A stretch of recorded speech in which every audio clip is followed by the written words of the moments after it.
عرب کے کسی علاقے میں چوروں نے قبضہ کر لیا۔ عرب کے کسی علاقے میں چوروں کے ایک گروہ نے کسی پہاڑ کی چوٹی پر قبضہ کر لیا۔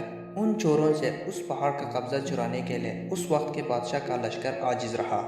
وہ چور ایک محفوظ ترین غار میں پناہ گزین تھے۔ بادشاہ کو اس کے مشیروں نے مشورہ دیا کہ اگر ان لوگوں کے شر پر قابو نہ پایا گیا تو ان کا شر اسی طرح بڑھتا جائے گا جو درخت ابھی جڑ پکڑ رہا ہے۔ اسے اکھڑنا زیادہ آسان ہے بنسبت اس کے کہ وہ جڑ پکڑ جائے۔ وہ مکمل درخت بن گیا تو پھر جڑ سے اکھڑنا مشکل ہوگا۔ چنانچہ بادشاہ نے فیصلہ کیا کہ ان ڈاکوؤں کی جاسوسی کروائی جائے۔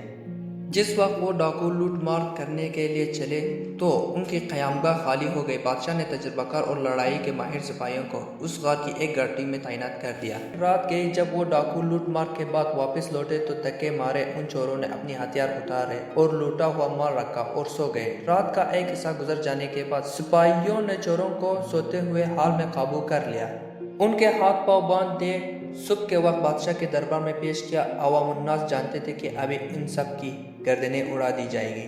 ان چوروں میں ایک خوبصورت جوان بھی تھا جس کی ابھی داڑھی نکل رہی تھی۔ ایک وزیر کو جوان پر ترس آ گیا۔ اس نے بادشاہ کی تخت کو بوسہ دیا اور جوان کی سفارش کی کہ ابھی اس نے اپنی جوانی گزارنی ہے۔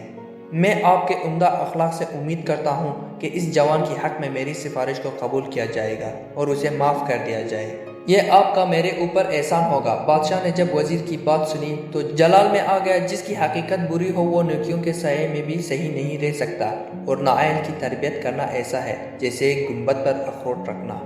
وزیر نے جب بادشاہ کا موافق سنا تو رضامندی ظاہر کرتے ہوئے بادشاہ کی رائے کو سراہا اور عرض کیا، بادشاہ کا فرمان اپنی جگہ درست ہے، مگر ان کی صحبت میں رہ کر یہ جوان ضرور انہی کی مانند ہو جاتا ہے۔